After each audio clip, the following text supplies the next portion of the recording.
बिस्मिल्लाहिर्रहमानिर्रहीम, अस्सलाम वालेकुम। आप देख रहे हैं जनाब जियो न्यूज और हम आपसे बात करेंगे एशिया कप क्रिकेट टूर्नामेंट 2022 के फाइनल पर पाकिस्तान बनाम श्रीलंका।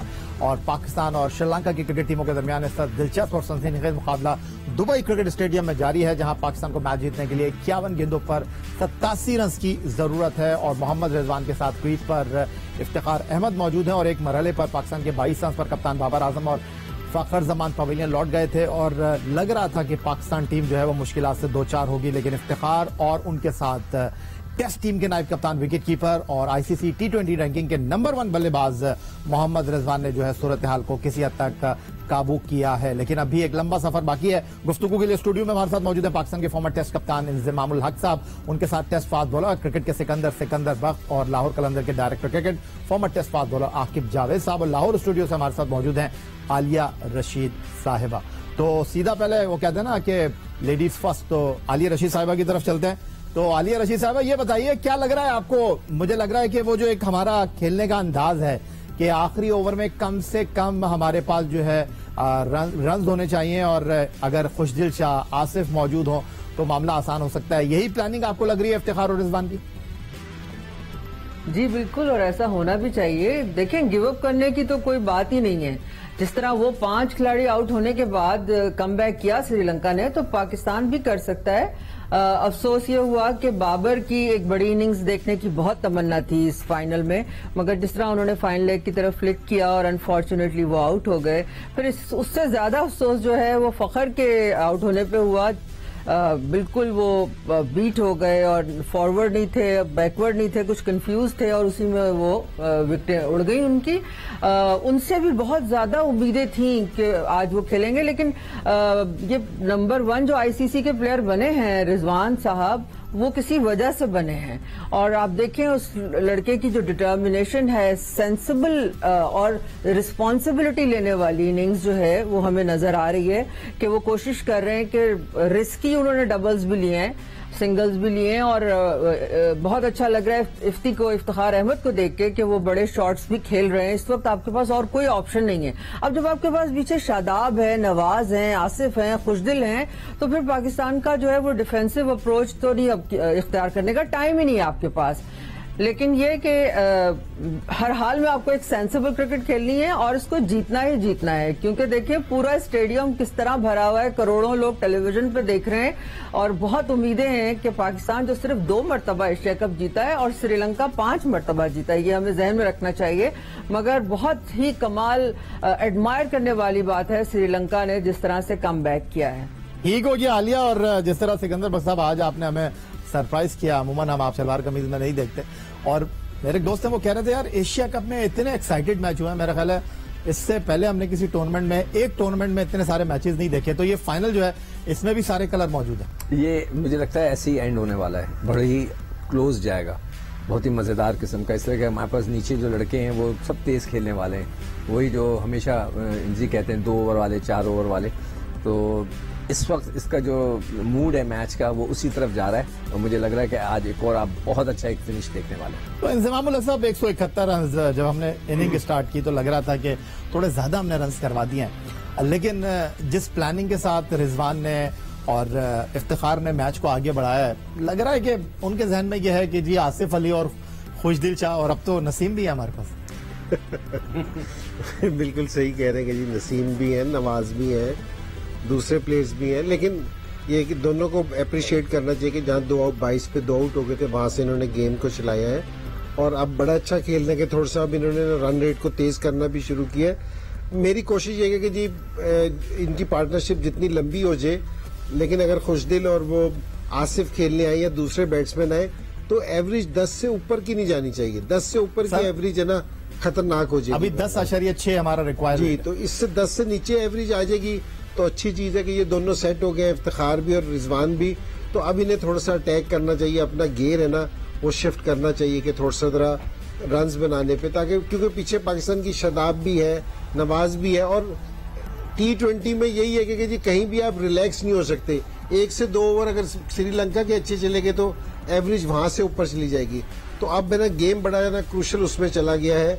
तो अब यहाँ अगर पाकिस्तान 2 ओवर अच्छे खेल जाता है कि उसमें 15-15, 18-18 के 2 ओवर मिल जाता है तो पाकिस्तान बिल्कुल गेम के ऊपर आ जाएगा कि जी एवरेज 7 से 8 रन की आ तो जाएगी। इंतजामुल हक 44 गेंदों पर 80 रन चाहिए और एक मरहले पर जब 22 रन पर हम 2 विकेटें गवा चुके थे, मेरा ख्याल है हमें यहां तक आने की उम्मीद नहीं थी, लेकिन अब जिस तरह ये मैच बना है, इस मैच में हमको वापस आना चाहिए। नहीं, बिल्कुल वापसी आना चाहिए। और देखें 22 पे श्रीलंका की एग्जाम्पल सामने, उनके 58 पे 5 आउट थे और वो गेम में किस तरह वापसी आए हैं, तो पाकिस्तान भी आ सकता है इस तरह गेम में वापसी, और आना चाहिए पाकिस्तान को। और पाकिस्तान अगर इतनी लंबी बैटिंग खिला रहा है क्योंकि जी हम सारे ऑलराउंडर्स और बैट्समैन के साथ खेल रहे हैं, वो इसीलिए है क्योंकि जी आप है ना, अगर 170 रन होना ना कोई बड़ी बात नहीं, ये पाकिस्तान को चेज करने चाहिए।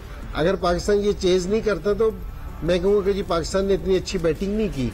लेकिन ये जहाँ अब हमारी पार्टनरशिप लग गई है, जहाँ अब ये इसको इफ्तिखार को, रिजवान को थोड़ी सी अपनी पेस और तेज करने की जरूरत है, ताकि पीछे वाले बैट्समैन भी आए ना, उनको भी इतनी बॉलें जरूर मिलनी चाहिए कि वो भी थोड़ा सा जरा सेट होके ना अपनी कोई हिट खेल सके।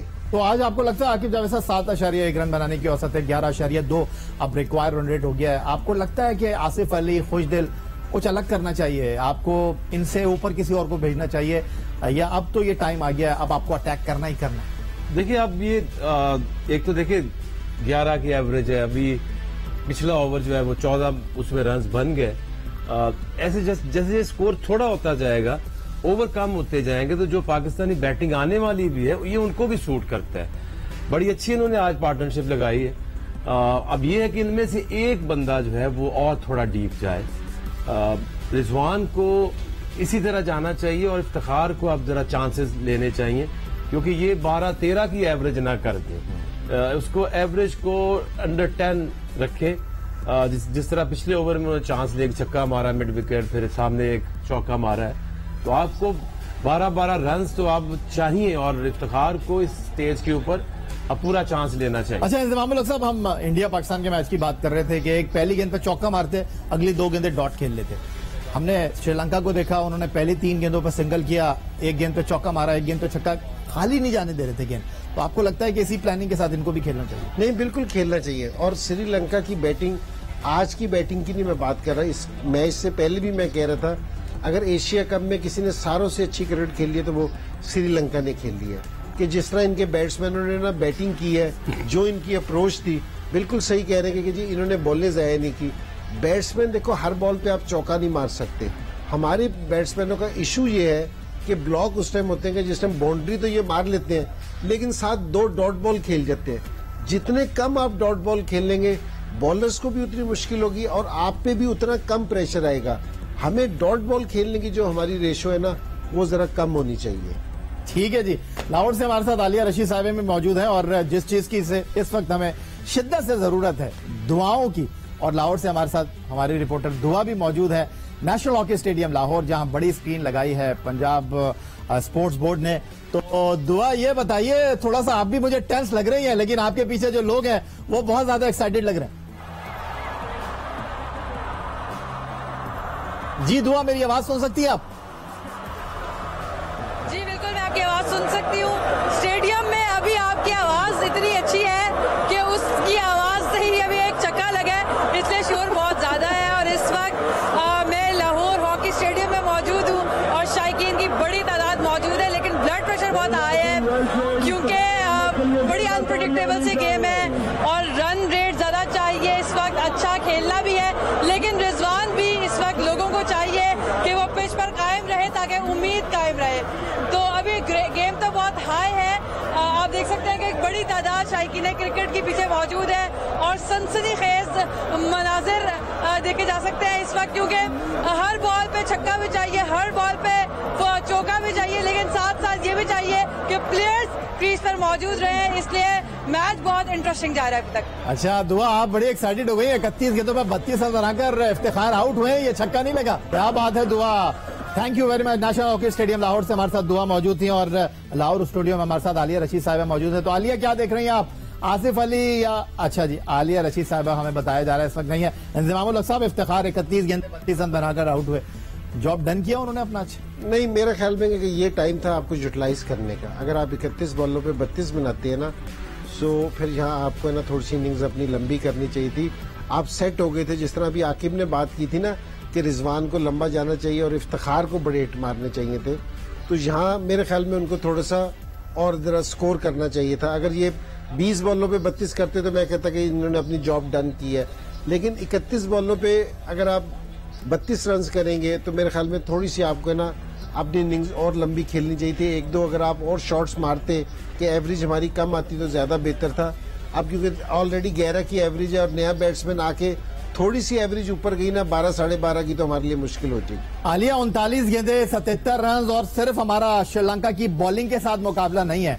हमको 39 गेंदों पर 77 रन बनाने के लिए श्रीलंका की फील्डिंग को भी तहस नहस करना होगा और इसके लिए श्रीलंकन तैयार नहीं है। एक्स्ट्रा ऑर्डिनरी ग्राउंड फील्डिंग है उनकी। जी बिल्कुल, जो कि बड़ा वाइटल रोल प्ले करती है, लेकिन ये जो रन रेट है या ये बड़ा फिक्रमंदी पैदा कर रहा है, क्योंकि मुश्किल हो सकती है पाकिस्तान के लिए और आसानी से वो हमें ये मैच नहीं जीतने देंगे। लेकिन हमें ये देखना होगा कि हमारे जो नीचे वाले प्लेयर्स हैं, जो कि मशहूर इसलिए हैं कि वो हार्ड हिटिंग बैटिंग करते हैं, क्या यहाँ पे वो जस्टिफाई करेंगे। और रिजवान तो ऑब्वियसली एक एंड पे खड़े ही हैं। काफी टफ है पाकिस्तान के लिए वैसे ये। तो 38 गेंदे 76 रन। आकिब जावेद साहब, मशहूरी इसके लिए आसिफ अली, खुशदिल शाह कि वो इस तरह की सिचुएशन में आकर जो है वो मामलात को आसान करते हैं और कहते हैं कि जी कम से कम उनको गेंदे देनी चाहिए। अब 38 से कम क्या गेंदे देंगे? देखिए, आते तो चाहे जॉन ब्रैडमैन भी आए तो उससे भी बॉल आते चौके नहीं लगेंगे। जब विकेट गिरती है, अब ये अगर दूसरी विकेट अभी गिरी 1-2 ओवर में। अच्छा, ना आसिफ आए ना वो आए, नवाज को भेज दिया उन्होंने।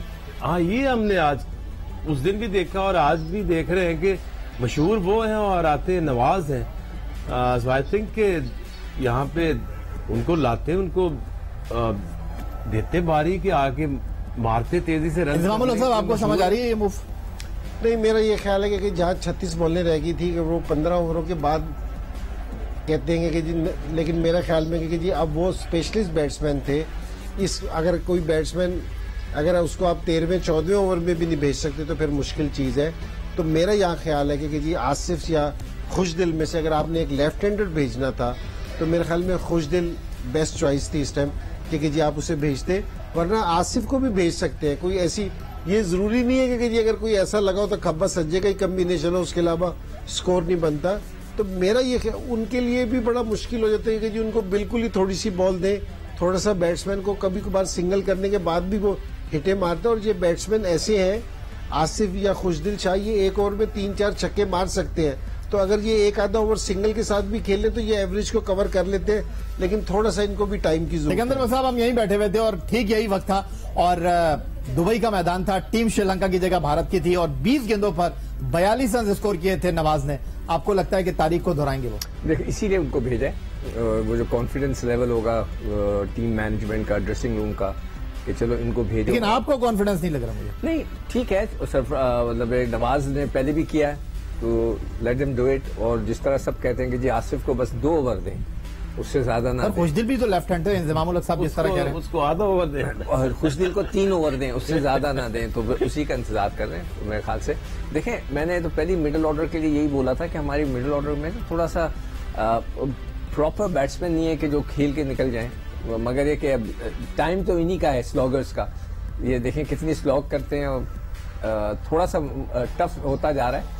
जब तक एक भारी ओवर ना मिले हमें 18 रन का, 16 रन का, जब तक काम नहीं चलेगा। 36 गेंदे और 72 रन की जरूरत है 35 गेंदों पर। आकिब जावेद साहब, फील्डिंग में जिस तरह श्रीलंकन जान मार रहे हैं, और जब हम फील्डिंग की बात करते हैं तो श्रीलंका दुनिया की उन टीमों में शुमार होती है जिनकी फील्डिंग गैर मामूली है, और अभी भी हमने एक ऐसा ही नजारा देखा। देखिए, ये तो हमेशा से बहुत ज्यादा एथलेटिक होते हैं फील्डिंग में। तो ये समझे कि आम जो पाकिस्तानी अगर फील्ड कर रहे हो तो उनसे ये 15-20 रन जो है वो बचा ही लेते हैं। तो पाकिस्तान को काफी मेहनत करनी पड़ेगी। लेकिन देखिए, उनके पास कोई ऐसा स्टार फास्ट बॉलर नहीं है कि जो आके जिसका प्रेशर हो। बेसिक सारे नए उनके लड़के हैं, बट बेसिक्स के ऊपर रहते हैं। इसी तरह हमने बैटिंग में भी देखा, इतना अंडर प्रेशर हो के 171 का टारगेट देना और फिर इस तरह की फील्डिंग करना। आई थिंक ये जो यंग एक टीम मर्ज कर रही है, दे गॉट एवरीथिंग गुड। दो तो बहुत ही अच्छे स्पिनर्स हैं। अब यहाँ कुछ भी हो सकता है। ये 12 की एवरेज जो है ये ये आसान कभी भी नहीं हो सकती। इंतजामुल साहब अब 12.7 जो है वो 12.7 तक चला गया रिक्वायर्ड रन रेट जो है, और 15वें ओवर का खेल जारी है। 101 रन पर 3 आउट हैं। अब क्या दोनों एंड से आपको चलाना पड़ेगा या एक एंड ही चलेगा तो ज्यादा बेहतर? नहीं, अब वाला टाइम नहीं रहा कि जी रिजवान की अगर आप विकेट सेव करने के चक्कर में है कि जी वो एक एंड से खिलाता जाए, तो अब रन है ना दोनों एंड से बनेंगे। या तो ये प्लान करेंगे कि जी एक छक्का लगना या 2 बाउंड्रीज लगना के चौके ये जरूरी है, उसके बाद सिंगल, ताकि इंडियन ये श्रीलंकन बॉलर्स पे जब तक प्रेशर नहीं आएगा ना उस टाइम तक है ना आपकी कहानी आगे नहीं चलेगी। वरना अगर 12-12 ना की, क्योंकि ओवर थोड़े है, ये 13 की 14 की एवरेज है ना 2 ओवरों में चली जाएगी 14 से, और वहां फिर किसी भी बैट्समैन के लिए ना स्कोर करना फिर मुश्किल हो जाएगा। तो 7 गेंदों पे 6 रन बनाए हैं नवाज ने, और 15वें ओवर की आखिरी बॉल है। 101 पाकिस्तान का स्कोर है 3 खिलाड़ियों के नुकसान पर। रिजवान बैटिंग कर रहे हैं और उनके साथ नवाज, और एक अच्छा मौका मिला लेकिन इस ओवर में वो हासिल नहीं कर सके नवाज जिसकी जरूरत थी। 15 ओवर 101 रन, 3 खिलाड़ी पाकिस्तान के आउट हैं। आकिब जावेद साहब, देखिए अब ये जो एक बैट्समैन है ना, वो इसीलिए उसको बैट्समैन कहते हैं कि ओवर द ईयर्स उसने मेहनत की होती है, उसको पता है 8 गेंदों पर 6 रन बनाए नवाज ने, किस तरह निकलते हैं। अच्छा देखिए, एक चीज आपने उस दिन की, तो उस दिन आपने ये किया था क्योंकि आपको कॉन्फिडेंस नहीं था उन बैटर्स के ऊपर, उनको कि जी वो जल्दी आउट हो गए हैं तो उस प्रेशर से निकल सके, और उसमें रिस्क था वो ले सके अपनी विकेट का। ऐसा जब फ्लोटर आप भेजते उसको डर नहीं होता अपने आउट होने का। तो उस दिन तो बड़ा अच्छा इन्होंने यूज कर लिया। लेकिन आज जो सिचुएशन थी वो आइडियल, जिसके लिए हम इतने दिनों से कह रहे हैं कि आसिफ अली और खुशदिल इसी सिचुएशन के वो प्लेयर हैं, तो आज नवाज का भेजना, ये तो मेरी समझ से बात नहीं। मगर हमारे पास नंबर 1 जो बैट्समैन है दुनिया का वो खेल रहा है, और वो कितने 15 ओवर 47 45 नहीं 15 ओवर 15 ओवर से खेल रहा है। अब उसको फिनिश करना चाहिए मैच। मैं तो ये समझता हूँ is a batsman, number 1 player. आप जा रहे हैं आकिब जावेद और इंतजामुल के साथ, वो कह रहे हैं यहाँ नवाज को भेजने की जरूरत नहीं थी। नहीं, वो तो किसी को भी भेजे, वो तो जो भी आएगा स्लॉक करेगा। मगर एक शख्स जो नंबर 1 बैट्समैन है दुनिया का, और वो 15 ओवर से बैटिंग कर रहा है, इनसे मतलब खुद बैट्समैन है, मतलब अगर वो 15 ओवर बैटिंग कर रहे हैं तो उसके बाद तो गेम फुटबॉल ही नजर आता है। तो मेरे हिसाब से रिजवान को अब मैच उनके खेलने का अंदाज ही है ये इंतजामुल साहब। नहीं, मैच फिनिश तो कर सकता है ना 5 ओवर में। ओपनर नहीं फिनिश करेगा, ओपनर को फिनिश करने का आइडिया भी नहीं होता, क्योंकि जी कभी भी ओपनर है ना, आप किसी भी टीम का देखोगे जी वो विनिंग शॉट मारे, ये नहीं होता, क्योंकि जी ओपनर नहीं फिनिश। ये फिनिश करने की जो उनसी जॉब है ना, ये 4, 5, 6 है या 6, 7, 8, ये जो उनसे प्लेयर है ना, ये बड़े स्ट्रांग होने चाहिए। कि जिस तरह हमने अब मैच फिनिश करने के लिए, एवरेज पैदा करने के लिए किसको रख रखा है, कि जी खुशदिल है, आसिफ है या दूसरे। अच्छा, अब शायद नवाज आके मार इनको वापस बुला सकते हैं कि यार तुम आ जाओ, तुम गली में थोड़ी खेल रहे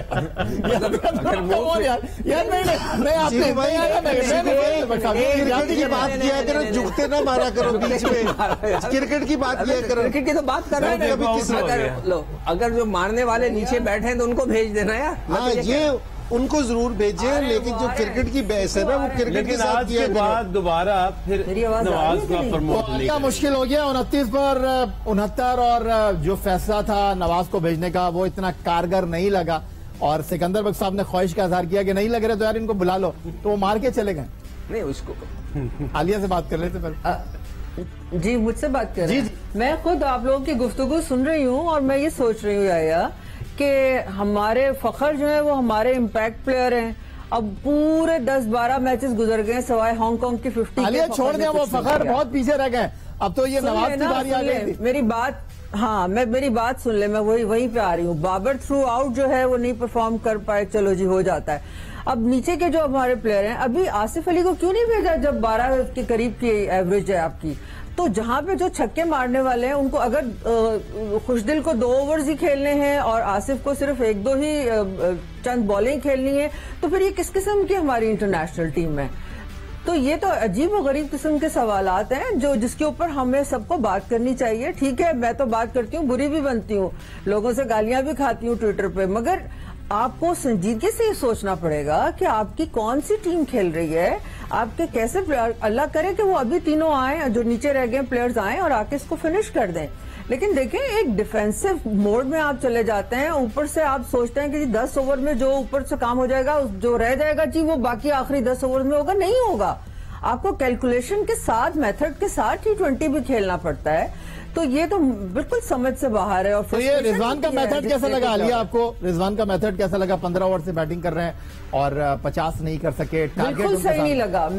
मैं उन्हीं के लिए बात कह रही हूँ कि भाई आप ठीक है, उनकी रिस्पॉन्सिबिलिटी है या और हमें ये समझना पड़ेगा कि रिजवान ही हैं वो और बाबर, बल्कि रिजवान ही है अकेले इस एशिया कप में जो कि परफॉर्म करके थोड़ा बहुत सॉलिड स्टार्ट दे रहे हैं। लेकिन उसके बाद नीचे आने वालों को हमने किस वजह से रखा है?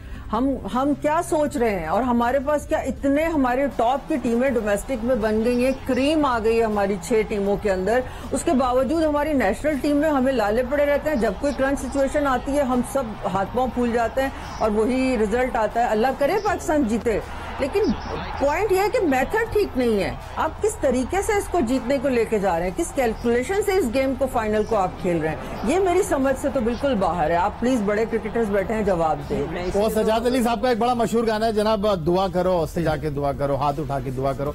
मेरा ख्याल है दुआओं का वक्त आ गया है, क्योंकि टीम के साथ साथ अब लोगों की दुआओं की बहुत ज्यादा इस टीम को जरूरत है एशिया कप 2022 की ट्रॉफी उठाने के लिए। मैं ब्रेक की तरफ जा रहा हूं, ब्रेक से वापस लौटेंगे तो मैं दौरान ये जरा पूछता हूं सिकंदर बख्शर, ये क्या बात कर दी इन्होंने कि यार इसको वापस बुला लो। ये मैं आकिब जावेद से पूछता हूं क्योंकि ये कोच है और पेशावर ज़ल्मी के जो है वो प्रेसिडेंट इंज़माम उल हक साहब हमारे साथ मौजूद है कि बात से इत्तेफाक करते नहीं करते, कुछ बातें जो है वो ऑफ एयर होनी चाहिए। मिलते हैं एक ब्रेक के बाद।